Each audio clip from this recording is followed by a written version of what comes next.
Today is Friday, October 24th, 2025, and you have found the Living Youth Podcast. My name is John Robinson. I'm here again with my podcast co-host and partner, Mr. Wallace Smith. Mr. Smith, it seems like the age of a dog since I've seen you last.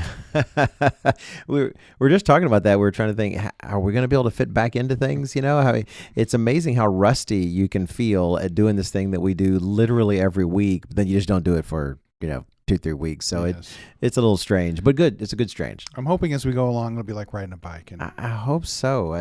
I've skinned a lot of knees on bikes when I was younger, but let's hope it goes well.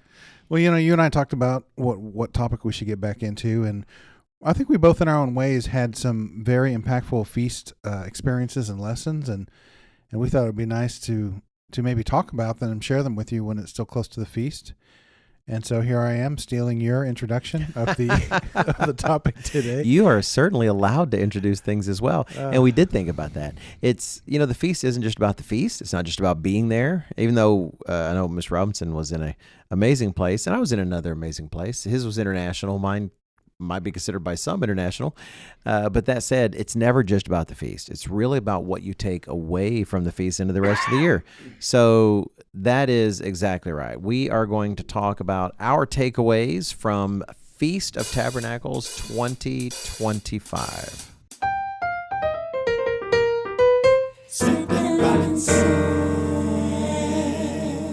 Thank you, Mr. and Mrs. Jake Boyer. And again, welcome to the podcast and our return to the podcast. Mr. Robinson, we ended season 3 in such a way that it's been very easy for me to keep the numbers coordinated in terms of the number for that season versus the overall number of podcasts.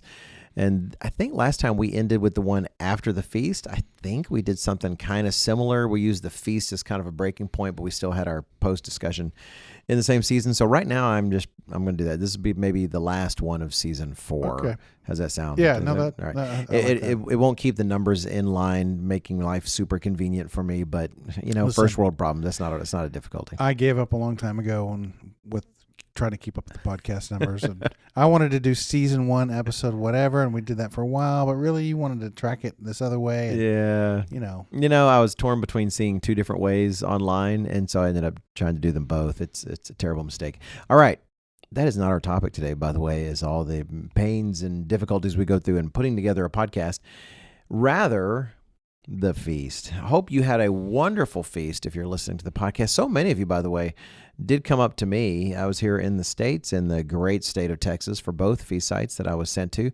And so many of you came up and said you listened to the podcast, and we really appreciate that. We appreciate every bit of encouragement that we get.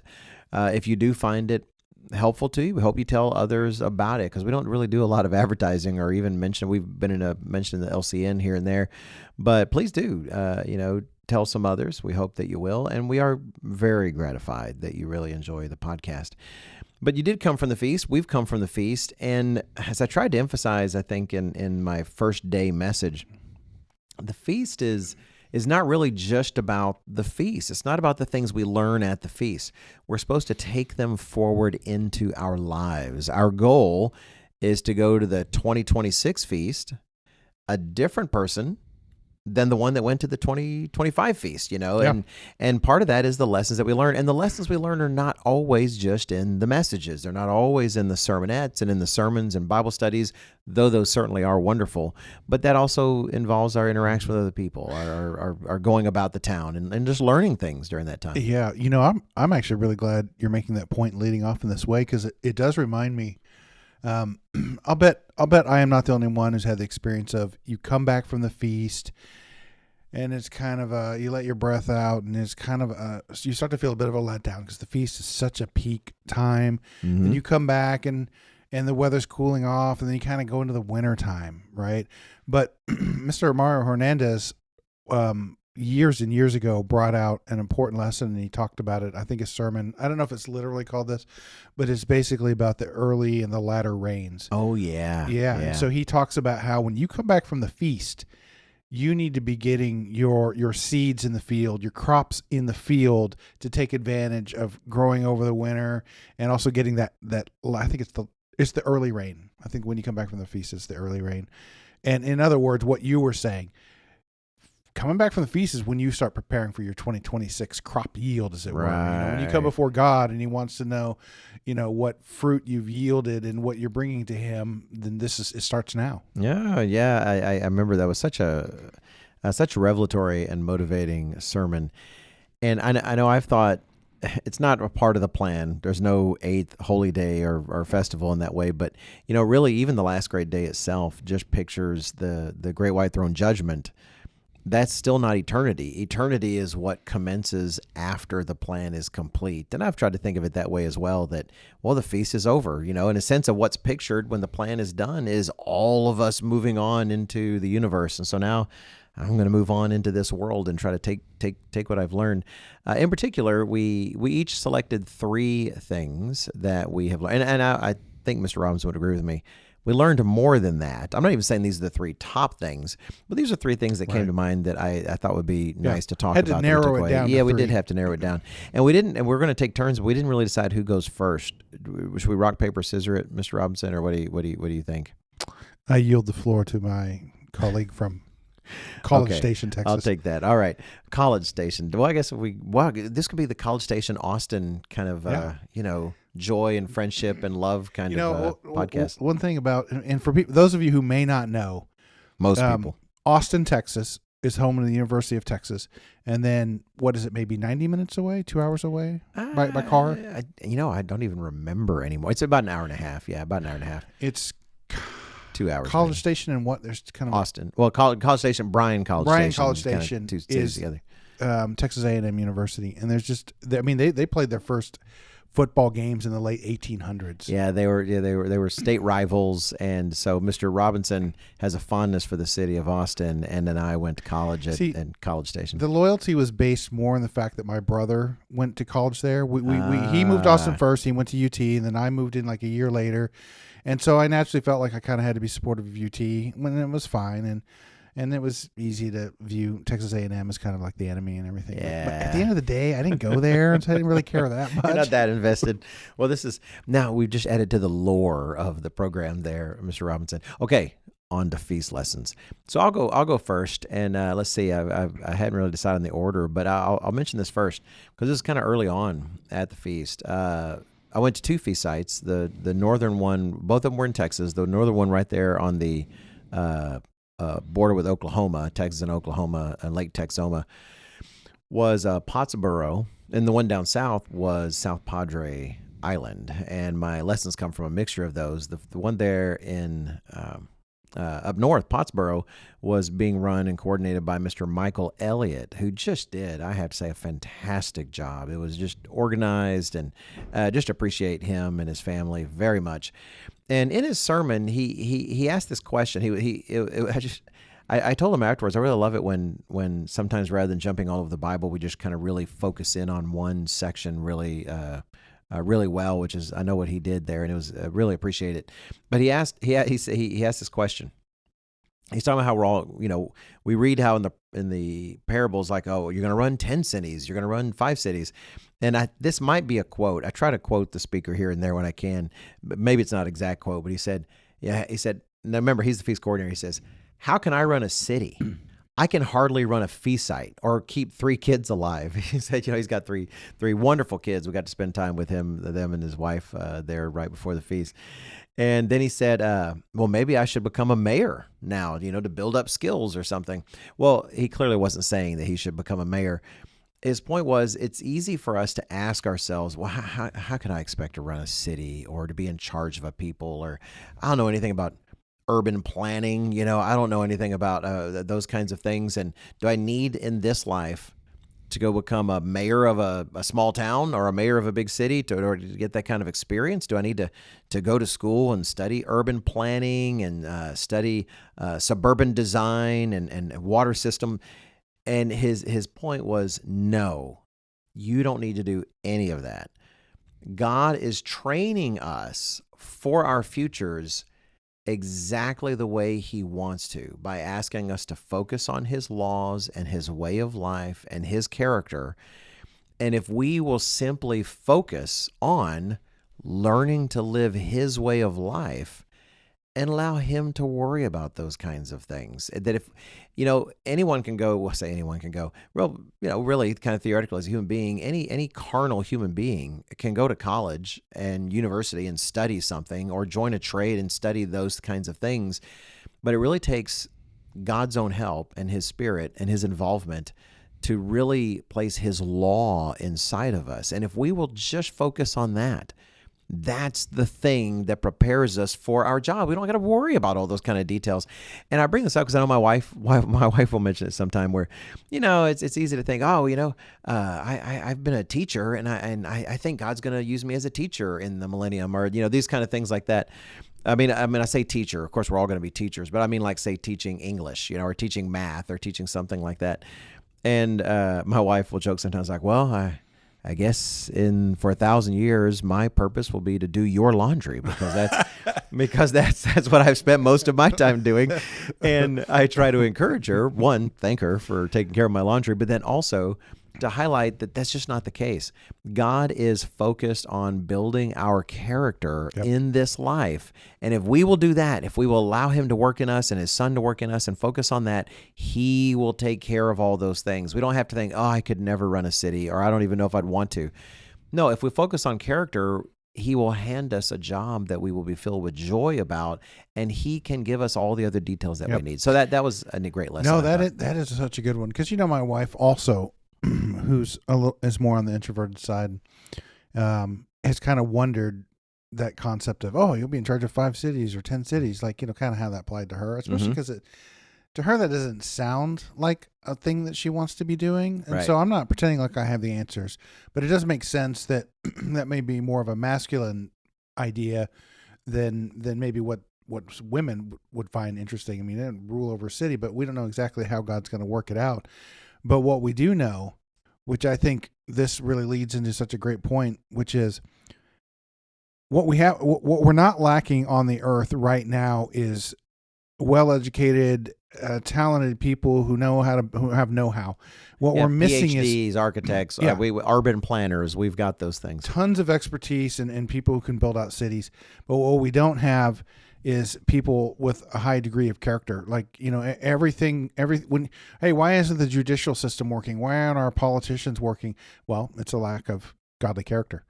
And what's rare and hard to come by right now is people with godly character who understand how God wants families to be structured. How he thinks. Yeah. How he thinks. The mind of God. Yeah. Yeah. I'm so grateful you mentioned politicians because, it's easy, especially with our news, at least here in the United States, where our news is free to insult all the politicians they don't like, not to mention social media and such, to really think of some of our politicians thinking, man, what a bunch of, I'm not saying I think this way, but I'm saying it's easy to fall into this trap thinking, what a bunch of, they don't know anything. How dumb they must be.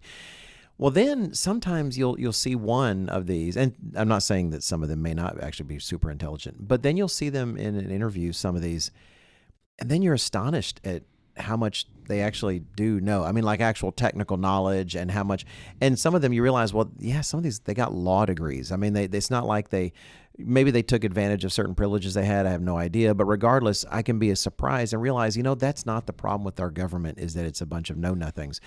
It really fundamentally is the fact there's not individuals guided with God's own character and his own desires. And when I think of ruling cities, the idea is, why would Jesus Christ even want to? Why does Jesus Christ want to rule the world? It's not so he can rule the world and manage all the sewage systems and get them all right. He wants to improve the lives of human beings. He wants to improve the lives of his creation and move them along in his plan.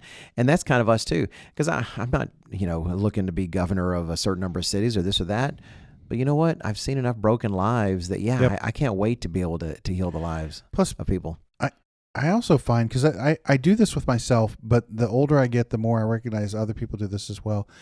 You tend to underestimate what you've learned and the abilities you've gained. And what does God really want out of a city?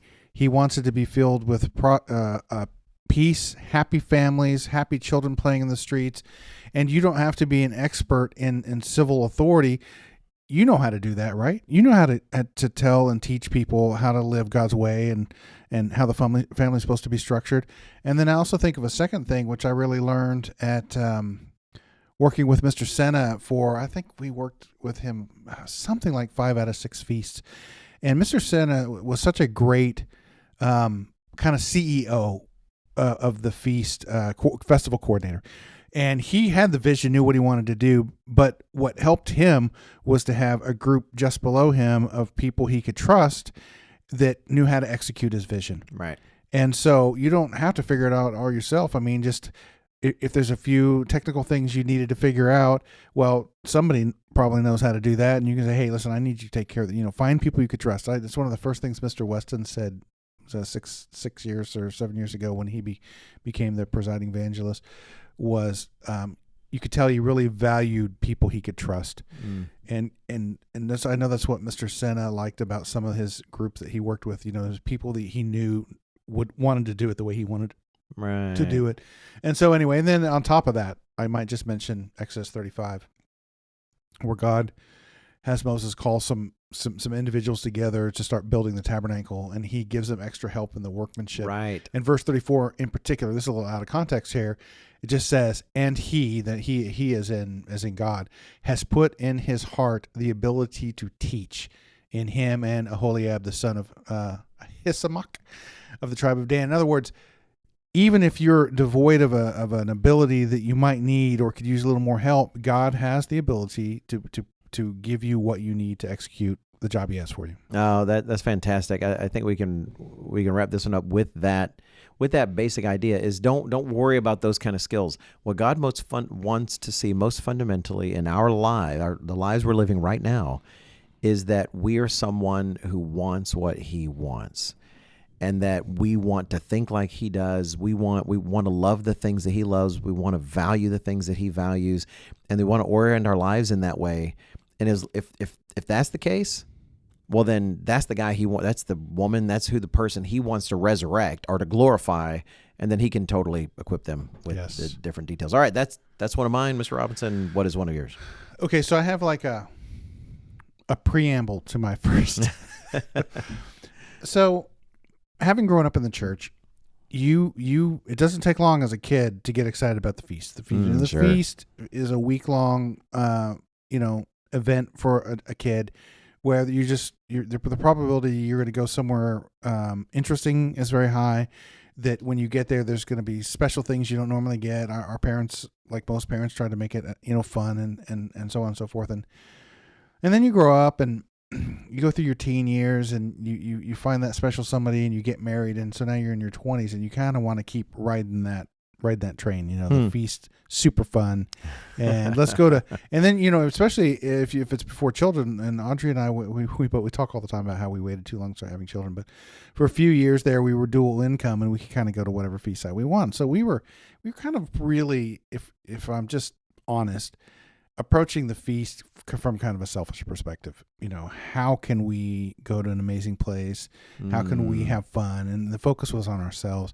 And then where that started to change was actually as we were approaching our 30s. And again, back to the Mr. Senna example, and he was always on the lookout for people that could help him in the area. And so once we started helping at the feast, it really changed our perspective and how actually more rewarding it was to go to the feast, knowing you were going to do something to serve in some kind of way. And so it just a reminder that it's understandable that we look at the feast to be a lot of fun and enjoyable, and especially if we're going to see family and so on and so forth. But there's also a real service element to it. And I was reminded of that again this year, and frankly from last year, by going to Kenya for the feast, which is when you go to a feast like this, well, at least in the role I was supposed to fill, you're very service oriented. Like you're not going there for yourself. You're going there to really. Yeah, you're there to fill a need. Yeah. You're there to serve. And it's something I'd seen many times. Mr. Ames, when he was younger, would go to 3 different feast sites. And then when he got a little bit older, slacker, Mr. Yeah, Ames. no slacker. And so many of these senior ministers. Going to the feast, but going to a couple of them because, they were the leaders and they were trying to get around to as many people as possible. Let me tell you, having traveled in the middle of the feast a few times, like that's not fun. Like you don't want to do that. And so, having seen that example, then when I'm the first year I was asked to go to Kenya, this year we asked if we could return, which will be a point that I bring in later. And so anyway, that really should actually be one lesson, which was not one of my 3 lessons. But I think I can make this really Good this job one sneaking quick. in a stealth lesson, Yeah, thank Mr. you. Robinson. I have an introductory point before we get. Okay, quickly. One of the things. So you and I have talked offline about. This is technically the 3rd time we've gone to Kenya, and the first time we went was about 10 years ago. I remember that. Yeah.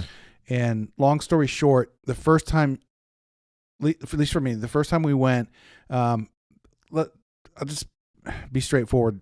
There's enough of a cultural difference, and Kenya being a poorer country than the Western countries, that that whole feast, we were kind of, at least for me, I was grappling with, wow, this is a lot different than what I'm used to, and so when we went back last year, that was behind me. I understood that.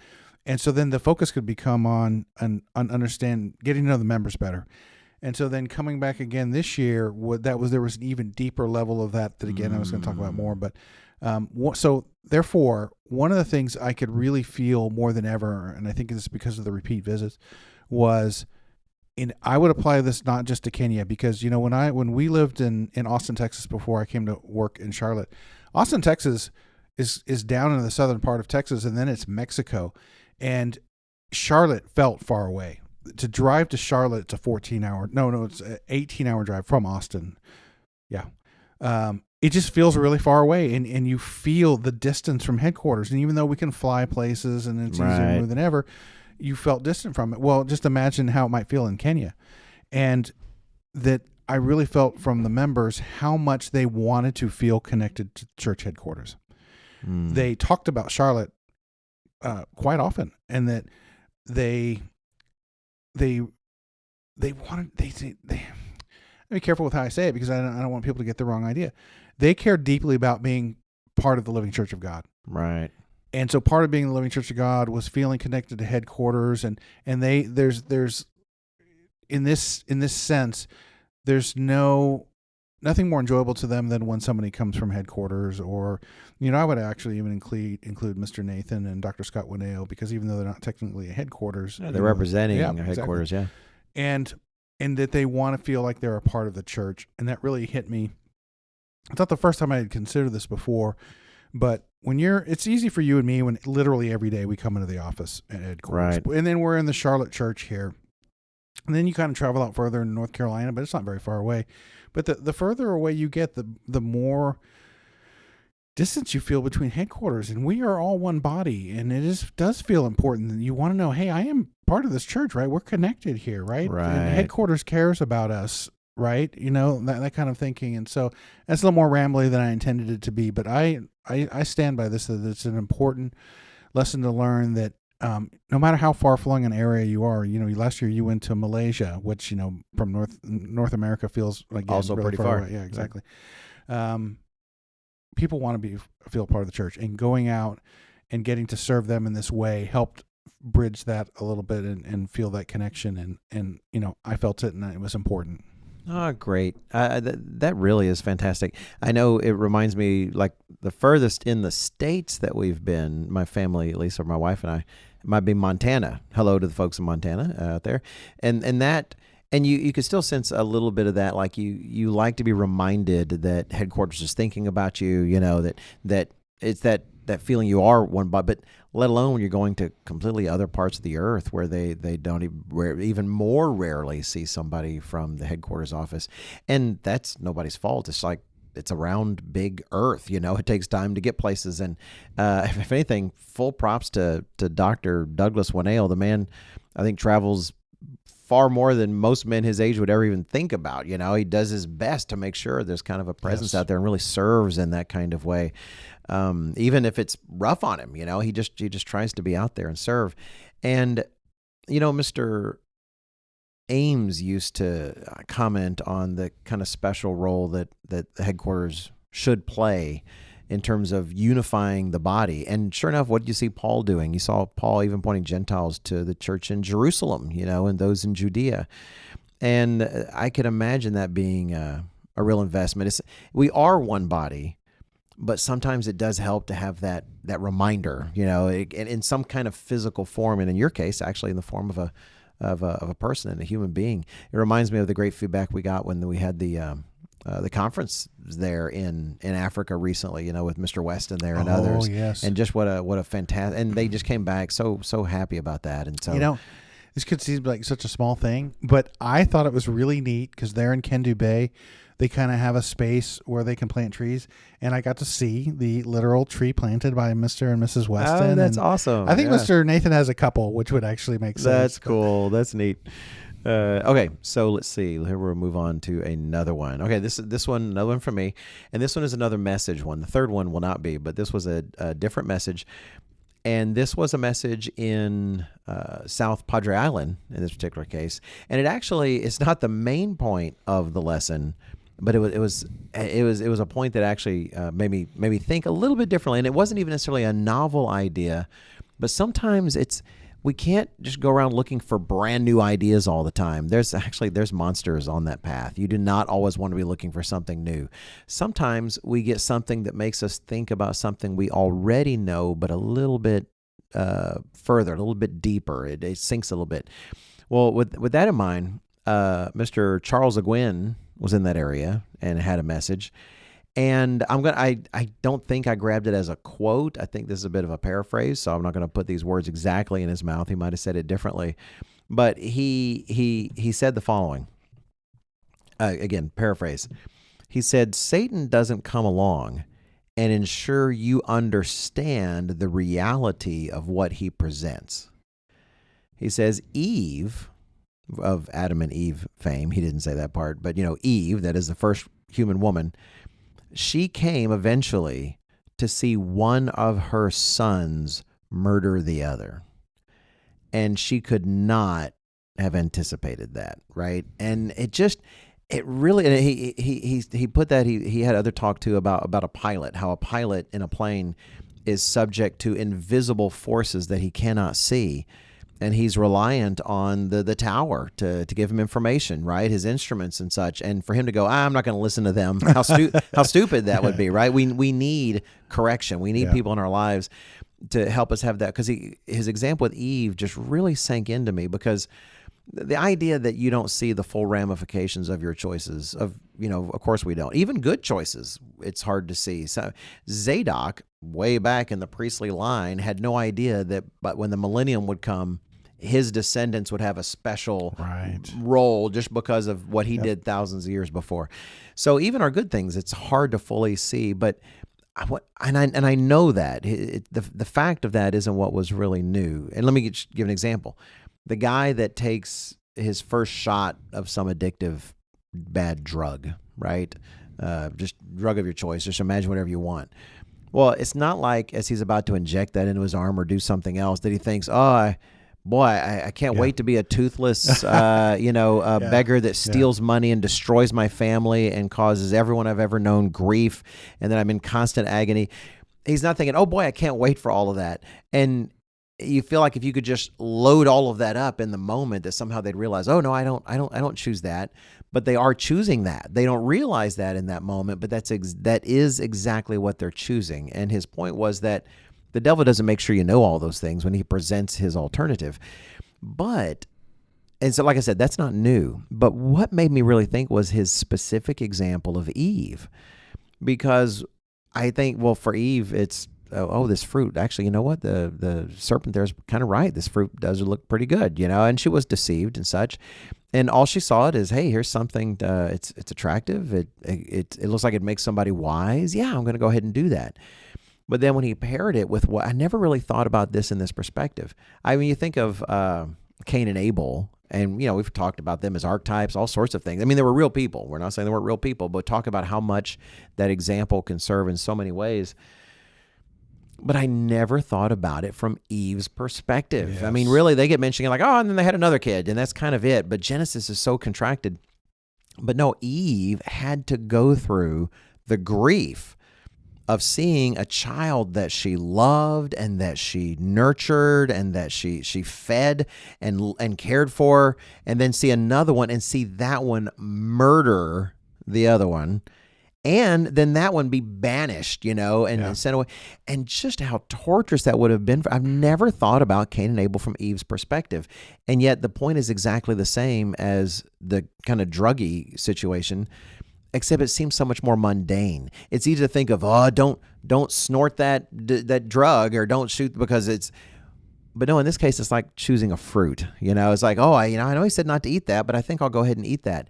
And it connected for me in my brain in a certain way for the first time. Even though I've thought about it, I know in an academic sense at least, the kind of mundane decisions we can make that depart from God's way and depart from the righteousness of Christ and his law.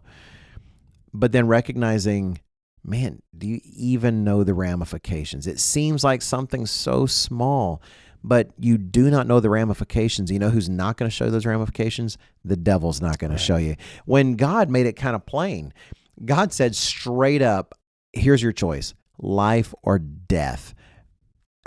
Up front, that's what you're picking, life or death. And when you start to realize that, well, yeah, those little choices I make to step off the path, I am actually choosing death. In fact, anything short of death that shows up is almost like a discount, or kind of a temporary deal. And anyway, I just really appreciate Mr. Charles Le Guin mentioning that specific example about Eve and what she would have gone through to see her children in that circumstance. I just never thought about it before. So yeah, no, same. That never occurred to me either. And I try to push myself when I'm trying to analyze a narrative to try to see things from different perspectives. Let me give you props for that as a third party. I think you're great at that. I've really appreciated the kind of different perspectives you bring to some of those biblical scenarios and stories. I've just really benefited from that. Thank you. I'll accept that. Thank you. That never occurred to me ever to see it from, or even Adam for that matter. But it would probably be just a little more personal to Eve because being the mother, and you're right, seeing them as babies, raising them, all the effort moms put into getting those babies all the way up to adulthood, and my daughter with our first grandchild. So it's like, it takes you back to see it all again and see this tiny life start from scratch and just learn everything. But man, what a great point. And then as you were mentioning it, which you actually brought this out as well, and she didn't lose just one son, she lost them both, really. Yeah. And so this idea of, in terms of what I want to take forward, is it's very easy as you're kind of coldly weighing your options to realize the negative side of that. There's things you're not even putting on the scale because you do not know, right? And just trust God and do the right thing, just avoid that kind of calculation. So, that's mine. My second one. So as I mentioned to you in our texting back and forth, my observations or lessons have a bit of a Venn diagram. There's some overlap here. Okay. But that's all right. It's enough of a different point. Just props for saying Venn diagram. I thought that was exciting when I saw that in your text. Oh man, I should admit my ignorance. For a long time, I thought a Venn diagram was like Vin Diesel. I can't remember why. One day I had to type it out. It was kept spelled. Checking me. I was like, what is wrong with this diagram? That has got to be a memeable thing. There's got to be a Venn diagram out there somewhere. So got it. Okay. If you're, I don't know, how should I put this? If you don't think too deeply about it, I could see some maybe wondering like, wow, it seems like a lot of these headquarter ministers travel out and they go to all these different things, and really, maybe could we save some money? Is it necessary for to go out and do all these various travels? And I'm telling you, in particular in regards to not just the feast, but anytime, especially the more senior headquarters ministers go out and visit areas, there's just no substitute for that. We can send out sermons from headquarters. We can email each other. You could talk to people on WhatsApp. I haven't even told you about how that's a whole other story. In Nairobi, unexpectedly, Reese Ellis breezed into town. Oh yeah, there's kind of a complicated traveling thing that was going on, and then somehow we didn't.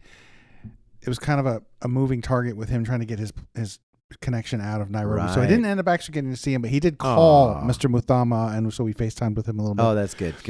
But that's kind of was my little point, was that FaceTimes matter, that there's no substitute for real visit and spending time with people. So let me give you an example. So as I mentioned earlier, last year when we went to Kenya, we kind of already had an understanding of Kenya, the country and its people and all that, and the culture. And so became much easier to really focus on the brethren but then there's still a lot of new faces, and not everybody you know or necessarily remember from 10 years earlier, and you get to know them better, and after the morning service is over, there's always lunch. Everything is made there. In fact, they bring in what I would call a caterer. They bring in a guy who has about, I don't know, 6, 7, 8 helpers, and they cook for them, because otherwise the Kenyan women would have to cook. In Kenyan Bay, you're not going out to the restaurant. Like you Right. go into town. In fact, I've got some great videos that I would like to share at some time about. We got there earlier enough this year to see the spread. This is before most members had gotten there. They had 6 or 7 cook fires going already. Everything cooked out there had to be cooked over a fire. I mean, there's Wow. not most of rural Kenya does not have electricity, and so you can't fire up the oven or the stove. It's done cooking over a fire. And then for those of us in the West in particular, who think a chicken comes in a package with shrink wrap over it, let me assure you that is not. Isn't that that is how they're not how it's- born? Yeah. So there's the station where they're plucking the feathers, and there's the station where they're boiling. There's the station where it's the whole thing to get a chicken ready. And then there was another area where they'd spread out these sheets and they'd poured corn, because they grow their own. They call it maize, or refer to it more as maize, and they grow it out there. Like they're growing it themselves, and you can tell it's not genetically modified because the crops are further apart. We probably don't even remember this anymore. But corn doesn't like to have something next to it. There's space. And so they genetically modified the corn, most of the corn we grow here in the United States, so that you can really crowd it and you can get a lot more corn, per acre. And I have a video of one of the workers there, not a member, winnowing the maize. You Oh, really? Scoop it up in a bucket and you pour it into another bucket. It wasn't as windy as ideal, but you can watch as she pours from one bucket to another, that kind of the chaff and stuff blowing off of it. It was biblical, separating the wheat and the chaff, or in this case, it was the Wow. corn. And it was amazing. And so you see all this work go into getting the food done. So anyway, after services, you go down and everybody had lunch together, more or less. There's a little more separation in Kenya than there would be in the States, but in general, that's the idea. And again, it's a very biblical idea that sitting down and having a meal with somebody is significant, is important. So we would eat our meals with them. Well, this year in particular, they were a little more intentional about it. And so the first day we sat down with all the widows. And man, it was actually amazing. I think there were 13 widows, and in Kenya, it's not like here these days. And every one of those women had. I think that she wasn't a widow. The smallest number of kids we heard was 6, with the highest number being 13. Wow. And I think only one woman hadn't lost one of the children, which was humbling, to hear this whole story. And you sit down and they tell you a brief story about themselves, how old they are, how long they've been without their husbands, and how many kids they had. And this, I'm just telling you, this is just not the kind of stuff you would ever learn unless you were there in person and sitting down at a meal with them and listening to them and their stories. And then, the next 2 lunches were just different groups of people, the same thing. But I personally could tell I felt much more connected and bonded with the Kenyan brethren by being there and having those experiences and hearing their stories. And we would talk a little bit about ourselves, but it tended to be more about what was going on with them. And you just have to go and spend time with people to get to know them like that. And I know on some level that's obvious, yet I still take it away as a lesson I learned at the feast this year. No, I think it's great. It actually, on one hand, it makes me feel that much more compelled to make sure we're out there, and in the ministry, it makes it that much more compelling. What Mr. Weston likes to encourage us in the ministry is do circuits if you can. It's really he really tries to encourage us. I know I felt encouraged in the field that. Man, I know it's really nice to be able to spend a lot of time in an area, et cetera. But at the same time, I think it was Mr. Jonathan McNair that really encouraged me when I did did circuits when I moved to Ohio, in that there's pros and cons no matter how you do it, but that exposure, that being there, it's a lot more road time, it's a lot more wheels turning, but it's important. But it also makes me think of our first century ancestors, if you will, and how when Paul is talking to the Ephesian elders in Acts, I mean, they straight up, there was no hope of seeing. I mean, what were the odds they were going to see him again? I mean, really was pretty slim. And the idea how blessed we are to have planes, trains, and automobiles, that the idea that you could even have a near miss there with Mr. Reese Ellis like that versus, in other worlds, when would we even be in the same hemisphere all that frequently? And so what a blessing it is, but then how much more, and then I guess to personalize it, to make sure I'm doing the FaceTime I can with the others that are important to me, and not to just kind of think, well, I send them a text every once in a while, or we talk on Facebook, I've made sure I've dropped a line or something, but to make sure we're personally invested. That's actually, I look forward. We really haven't had, we've talked since we've gotten back. You got back just recently and such, but it does. I look forward to hearing more of those stories be unpacked. It actually sounds pretty amazing. Okay, so my last of my three is one that's not a message in this particular case, and I have to set it up a little bit. It was such a cool thing to be timed this way. If you look on a map at where South Padre Island is, and then you look for the SpaceX starbase that is nearby, they are very close to each other. Yeah, SpaceX is pretty close to Mexico, isn't it? Oh yeah, I mean, really, since my wife and I drove by, there's no tours of the starbase of the SpaceX headquarters there, but you can drive by it. You can actually park on the other side of the road. You cannot park on the SpaceX side. And it's very close to the border. I mean, we were very, very, very close to the border there with Mexico. From our hotel, even, we were also really close. When I looked at the map, it was a little less than 6 miles. I heard someone else say that it was perhaps 8 miles. So you're looking at 6 to 8 miles. And honestly, if you have good flat ground, which in Texas you do, you could see it really. We could see a rocket, the Starship and its booster, ready for launch outside of our hotel window, as well as the other launch facility, as well as the buildings there at SpaceX. It was all right there. And it just so happened that there was a launch planned during the feast, the day before the last great day.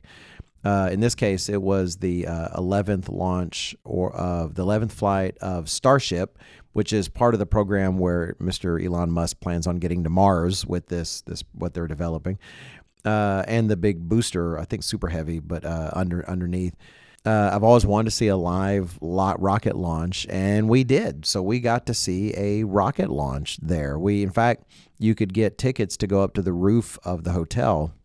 So we were up on the roof of the hotel along with the Steins, Mr. and Mrs. Gary Stein, pastor serving in Texas, and his wife. And that, my wife and I both agreed that actually multiplied it many times. It was so much more enjoyable getting to experience it with them as well. Anyway, we got to watch this rocket launch, and I've since seen it from SpaceX's own kind of webcams, if you will. They're attached to the ship. And it's really awesome to watch their own footage and then compare it with what you saw, detail by, because everything matches really well. For those that want to say the cameras on the ship are somehow faked, well, they did a great job matching what we saw with our own eyes, literally our own eyes, looking up and watching it all happen. So we got to watch it take off, watch it separate, from the booster, and watch the booster come back down. The booster, it was not one of those where they're going to catch anything. This is a last flight for both of those things. They were testing various thruster configurations. And so the booster, we actually got to see it come down to the Gulf and hover over the waters before it cut its engines and just plummeted into the water and exploded. That was really cool. So that said, moving on to the lesson. There are a lot of people there from SpaceX, or not from SpaceX, but wearing SpaceX shirts and gear because they're clearly fans of the space program. And in fact, I was really glad there was a guy next to us who was so patient. He was an older fella, but they're far enough away that you could tell when Starship separated from its booster. And so you have two things going now, and you're keeping track. And in fact, in my wife's camera work, you could even see not just the booster, but also there was an additional piece that separated, because it was what's called it was a hot stage. So the Starship actually separated, firing its engines while it's connected to the booster. And in a separation like that, you have a little something there that kind of protects the booster from the rocket's engines, a little dome and such. And so it came off. And I noticed in my wife's video today that you could see that falling as well, not just the powered booster. Well, that was kind of fascinating. But as it's all happening, my wife is saying, okay, now what's happening? What's happening? And I'm saying, well, I think that's the Starship there. And I think that's the booster there. And anyway, the patient, he let me say it twice before the guy there, more experienced, says, no, it's the other way around. That's you got the wrong thing. So it's like, okay, look, honey, I have no idea what's going on. I'm just guessing. But anyway, so all of that was really great. But so with all these people, and now we're it's all done, and we're all just kind of elated, and we really enjoyed it. We're going back down the stairs. Well, there was a family there. And it was I'd say a young family. Guy was tall, but my guess is maybe late 20s. He could have been early 30s, I guess. But he was young. His wife seemed young as well. Now, if that's not young for some of you, but hey, we're in our 50s. At least 3 kids. I can't remember if he had 3 or 4, but they had one stroller, like one of the kind of small cheapy strollers. Would have been easier to get up the ladder. I think if you still have a stroller, you're relatively young. They did. They had a stroller and as at least maybe one toddler, and I think they were carrying another one. But here you had this family of, I think, at least 5. And they got their SpaceX shirts on. They had the really cool shirts, I think it was Flight 5, which was the one where Mechazilla, they called it, caught the booster, where the booster comes down and actually docks, which was just fascinating to see. So he strikes up conversation. I can't remember the exact order of the conversation as we're kind of waiting to go down. And he goes, "Oh, is this your first time?" I said, "Oh yeah, that was great." And as we're talking, I said, "What about you?" And he said, he goes, "Oh no, we've seen." I want to say he said 7, but he might have just said 5. Like they've seen 5 or 7 of a lot of them. And so I thought, oh well, maybe he lives nearby. Mm-hmm. So I said, oh, well, do you live nearby? He said, oh no, we live like 7 hours away. So they had gone 7 hours as a family with young kids to see this launch, which was now over. There's nothing else to see. They have experienced the launch. It's over in whatever minutes it was. And I was like, oh, wow. So, and I commented because we'd been talking with the Steins. One of the neat things about the program is it's really neat to see something in America where there's a focus on building big things. I don't just mean big, sizable things, but important things, It's like you got the Eiffel Tower. You have all these grand projects people have had in the past. France builds the Eiffel Tower. We had the Hoover Dam in America. And to see, at least in one area, a return to trying for greatness, build great things. So I thought, I'll comment on that. And I said, yeah, it's nice to see us building big things, building important things again. And then his response is what kind of grabbed my attention. And I don't know, I want to say it positively because it's not negative, but there was a real conviction in his face, but it wasn't like it was overexerted. It's almost like what he said felt to him like the most natural thing in the world to say. That's the thing. It's like something that, in his worldview, this is something to be taken for granted. And when I said what I said, he just replied and said, "Well, that's how we're going to get to Mars. Like we've got to get to Mars, and this is how it's going to happen. We're seeing this is what we're doing." And it just made me think. I thought, wow, I know that's what Elon Musk is aiming towards, and who knows, maybe he'll get there. Maybe we'll actually get people on Mars like we have on the moon. But the way he said it was like, if he ever listens to this, he can correct me, but because he wasn't in the church, it was like, okay, and we're going to be reading some into this, so keep that in mind. But you could tell, especially once it was in the context of knowing that he and his family traveled 7 hours to see this, and they've done this more than once, that this was kind of filling a hole in him. This is a large purpose for life and for mankind, and that he's getting to see it happen in real time. And that there was just a conviction in him that, this is how we're going to get to Mars. Like that's his future and his family's future, and he knows this. He's seeing it happen, and it just made me think that here's a guy who's he's either an older Gen Z or younger millennial, and recognize that there is that. I say recognize like it's something I don't know. But we all do long for purpose. Yes. And there are those who have nothing that fill that gap, and they ache for it, and they're in pain for it, and they don't even know. They don't know that's what's killing them, is they don't have any sense of purpose. But then you've got things like this where something has filled the gap, at least some gap for this person, this idea of mankind reaching the stars and living amongst the planets and extending beyond their world, and that that's something that has to happen. And he's found an organization and a person, Elon Musk, that is making it happen.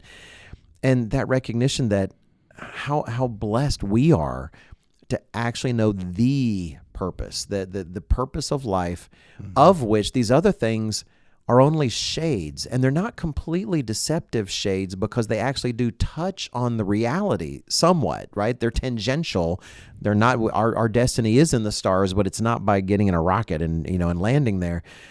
But it helped me to realize that we have something, I'm not saying I didn't realize it before, but it reminded me of how precious the knowledge is, that I'd love to see someone just like that with that exact family, but to have that gap filled not with this quest to go to Mars and to expand humanity as just a fleshly human race, but to actually join the family of God and to see that, I have the opportunity to actually be a son of God and a part of that family, and that it's a vision that my children can share as well.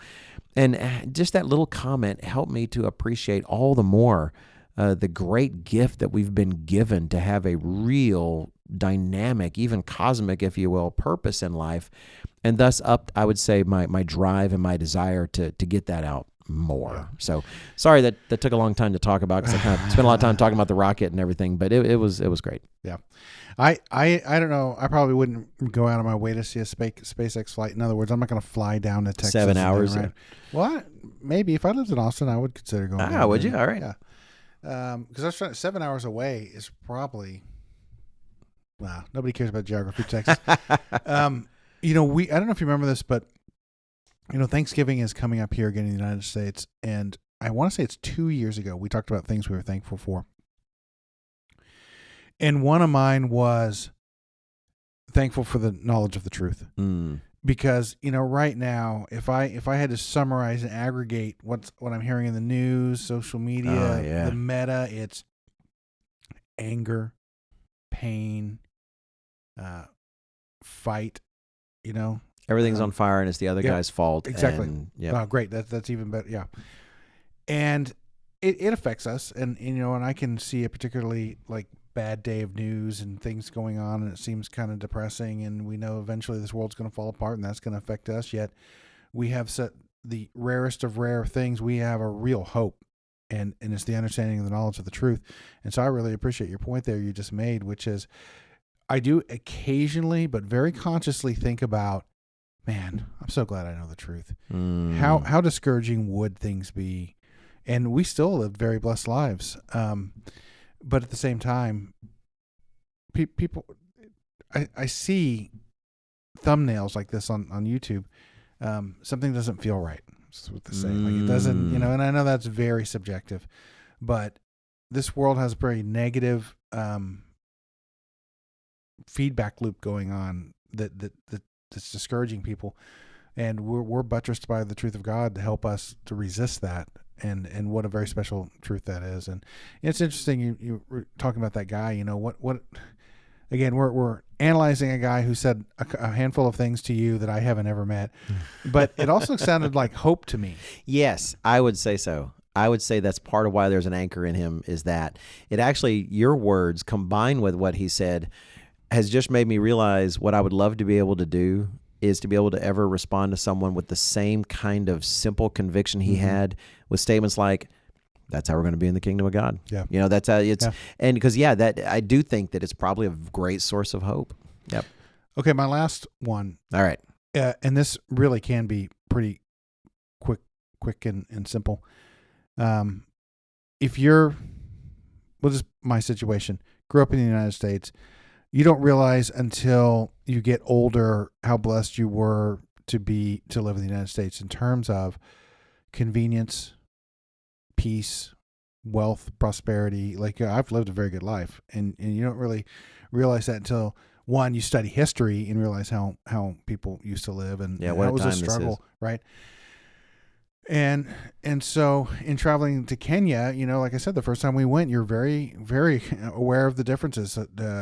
Getting around the country is much more difficult than it is in the United States with its vast, interstate system that whisks you around. We can complain about them being busy, but they're still amazing highways compared to the infrastructure of other countries, especially poorer countries, and just a very different culture coming to Kenya. And it made me realize all the more this year in particular that despite those differences, wherever you go and you meet God's people, they feel like God's people. And that is still such a subjective thing to say, because wow, what do you mean? What does that mean? Yeah. I don't know. I'm just telling you.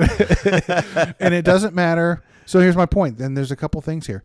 It doesn't matter.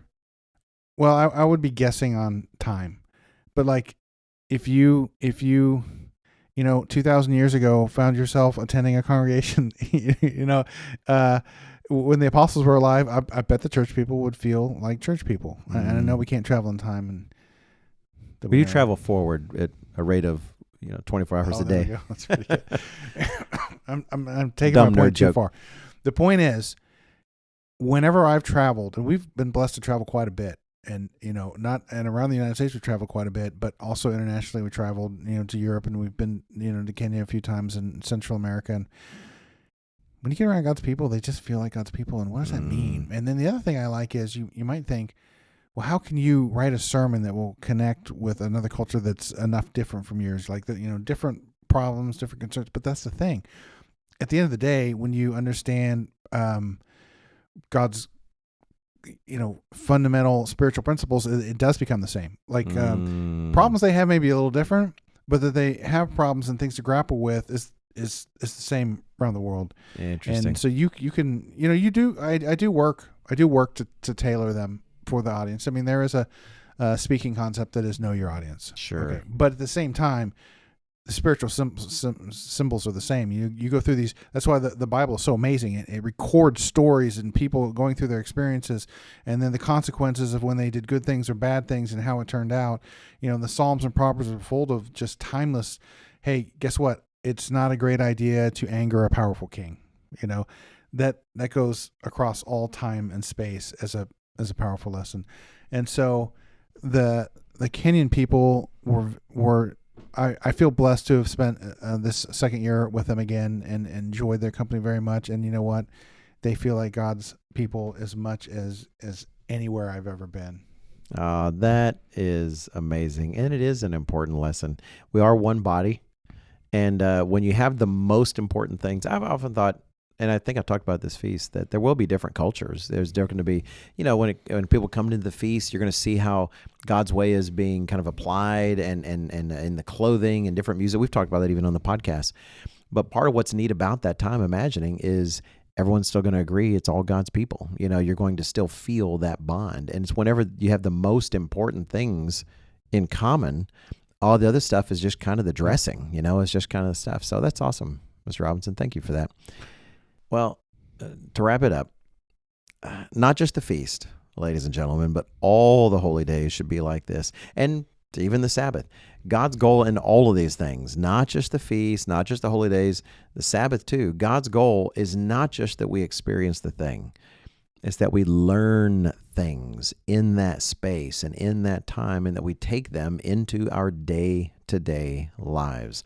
So let's make it our goal, not just to go to the next feast in 2026, wherever it is we happen to find ourselves at that time, but rather to arrive there as different people than we were in 2025, because we've incorporated the lessons that He was kind enough and loving enough to give us this year. Smith and Robinson.